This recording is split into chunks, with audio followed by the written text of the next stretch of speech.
და ჩვენ გვიხარია ნიკა ის რომ მეორე ნიკამ გამოგზაურა საკმაოდ კარგ ადგილებში და მოგვიყევი მოკლედ. როგორც თქვი დაახლოებით ერთი თვის წინ მარიამ შენ და ნიკამ ლებანიძე სტუმრობდით ჭაჭულის აღკვეთილში, ხო და ახლა ჩემი დროც დადგა ნიკას რუბრიკაში. ხევსურეთში ვიყავით სოფელ როშკაში, საიდანაც ფეხით ვიარეთ აბუდელაურის ტბისკენ, ფეხით სასიარულო იყო დაახლოებით 2 საათზე. მეტი 2500 მეტრზე ვიყავით დაახლოებით, იქიდანაც კიდე ავედით ცოტა ზევით და დაახლოებით 3000 მეტრზეც ვიყავით ნამყოფები და ვნახე ისეთი საოცრებები, რაც რა ვიცი. მოდი იცი როგორ თვალით უნდა ნახოთ სიუჟეტი და შემდეგ დამოუკიდებლები მაინტერესებს ძალიან. ხო, ის რაც სიუჟეტში ვერ ჩაედია. ნახოთ.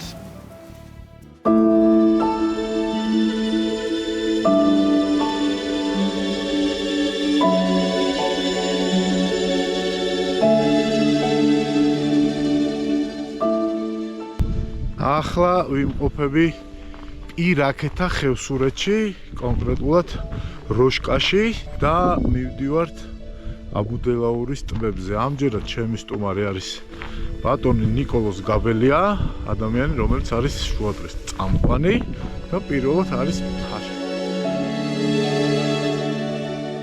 მოკლედ, წინ საკმაოდ გრძელი და სასიამოვნო გზა გვაქვს.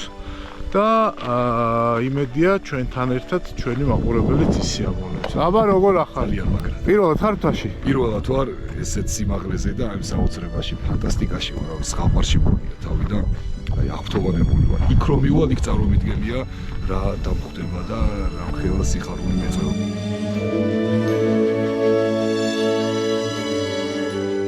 კაციშვილის ჭაჭანება არ ჭას მარტო ჩვენ ვართ სულიერები გარშემო და იმედია მშვიდობიანად მივალ დანიშნულების ადგილამდე. ისეთი ადგილი გველოდება წინ რომ დარწმუნებული ვარ ღირს ყველაფრად აბსოლუტურად. შერასით უსანდრო. ცოტას ნერვიულობ. შორი გზაა ჩემთვის. ნიკოლოზა რჩება. აბა. მოკლედ აი ესეთი თავგადასავალი გველოდება წინ. თვალია ნიკოლოზა ჩვენი. მივდივართ აბუდელაურის ტბებზე.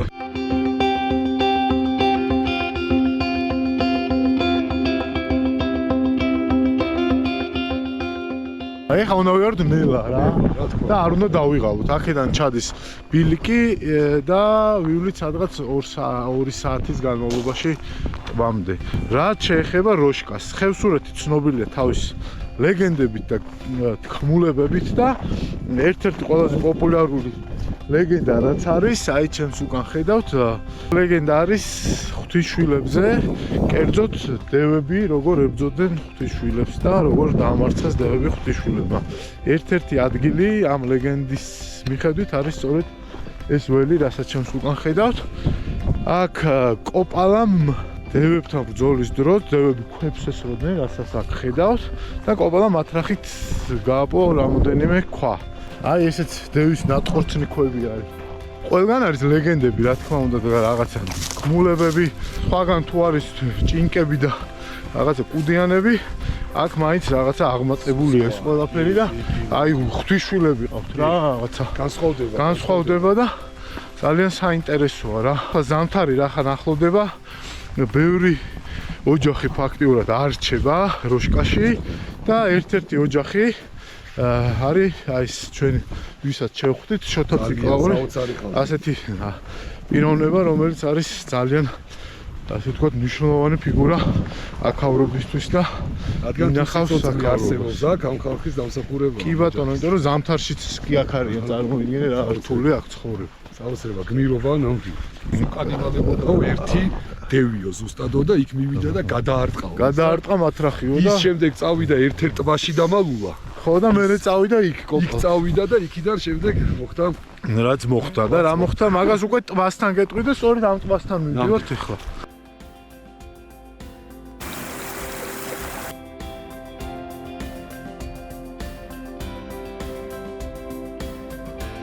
ავტომობილი დავტოვეთ ბილიკის დასაწყისთან. ბილიკი იწყება სადღაც 2400 მეტრზე. 2800 მეტრამდე არის აბუდელაურის ტბები, სადღაც ასე. ჩვენ ვნახავთ პირველ ტბას, რომელიც გამოირჩევა თავის სილამაზით. დავისვენებთ იქ ცოტას ვისაუბრებთ და წამოვთ უკან. აბა როგორ ახარ? ნელ-ნელა მიუახლოვდით და ცოტა დავიღალე, მაგრამ წინ ისეთი სანახაობა გველის, რომ ეს დახლა საერთოდ არაფერი. კლდეების მასივი, რასაც უყურებთ, ეს არის ჭაუხებს ვეძახით ჩვენ რა. ადგილობრივები ხევსურები ჭიუხებს ეძახიან. რაც შეეხება გზას თბილისიდან როშკამდე, საკმაოდ კარგი გზა არის. თუ კარგი ამინდია, თავისუფლად შეგიძლიათ ჩვეულებრივი გამოვლობის, ცოტა მაღალი უნდა იყოს მანქანა ამოსვლა როშკაში და როშკიდან უკვე ფეხით ძალიან სასიამოვნო მარშრუტია. ეს მარშრუტი დატანილია თითქმის ყველა რუკაზე. აქ ტელეფონი კარგად არ იჭერს, ეს უნდა გაითვალისწინოთ და თუ დააპირებთ წამსვლას, ალბათ ჯობია რუკა გადმოიწეროთ და ისე წამოხვიდეთ.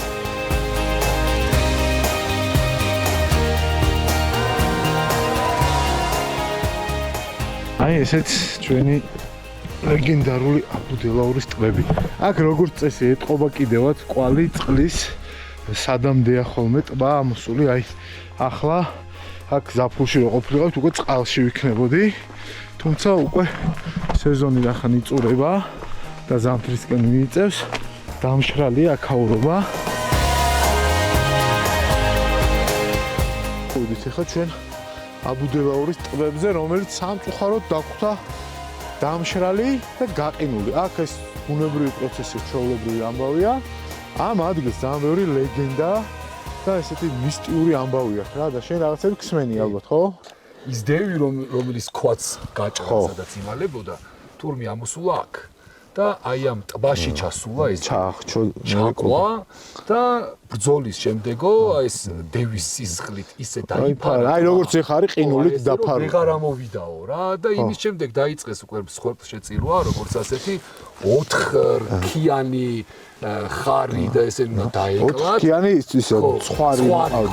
ხო, ზოგადად ხევსურეთში პირველად ვარ, სვანეთშიც არ ვარ სამწუხაროდ რაჭა მაქვს მოვლილი და ლეჩხუმშიც ვარ ნამყოფი, ოღონდ ისი არა რომ თქვა რომ ნამყოფი ვარ და ნანახი მაქვს ის საოცრება რაც არის ლეჩხუმში მაგალითად. ასეთ ადგილზე აი ესეთი მწვერვალის ძირში პირველად ვარ და ბუნებასთან ჩემი კავშირი იცი რა არის რაღაცებს სიტყვაზე როცა კალამს ვეწაფები ხოლმე და რაღაცის წერას ვიწყებ, ყოველთვის ბუნებაა ჩემთან და არც ქალია, არც კაცებია, არც ზონა და არც ანუ ეხლა აქედან ჩავთ და ველოდოთ რა სიახლე. აუცილებლად იქნება აქედან დამუხტული ჩავალ და ვეძებ რაღაც განსაკუთრებულს, აი რაღაც ახალს, რომელიც მათ უქებს, მომცემს ენერგიას, რა ენერგიასაც ინახავს ახლა.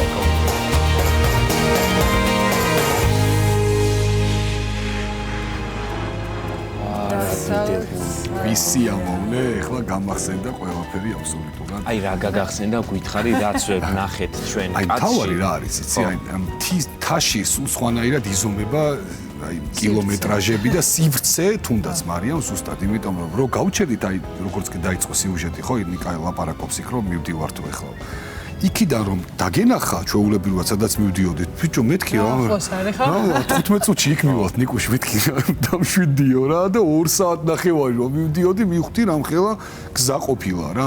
მაგრამ ერთი წამით არ მქონია დაღლის შეგრძნება, პირველი მივედი და პირველი მოვედი რა. ანუ საერთოდ არ მქონია ნიკა მაგრა დადის ძალიან, აი საერთოდ არ იღლება, შეუძლია 2 წამში აირბინოს, ჩამოირბინოს მთები, მაგრამ ისე მოხდა რომ წავედი წინ და წავედი და მივედი ბოლომდე. ვისი ამოვნე და მივიღე ის შეგრძნებები, რა შეგრძნებებიც აუცილებლად ჭირდება მთის სიყვარულს და ბუნების და ტყის სიყვარულს, რომელზეც ვქონდა დღეს საუბარი, ხო? სწორედ აქედან გამომდინარე ხდება ადამიანი ბუნებისადმი სიყვარულით მიდრეკილი და ასე შემდეგ. მადლობა ნიკას იმისთვის და მადლობა რუსთავიორს იმისთვის, რომ მომეცა საშუალება წავსულიყავ იქ სადაც ვიყავ. ნიკას ნამდვილად მადლობელი ვარ მეც.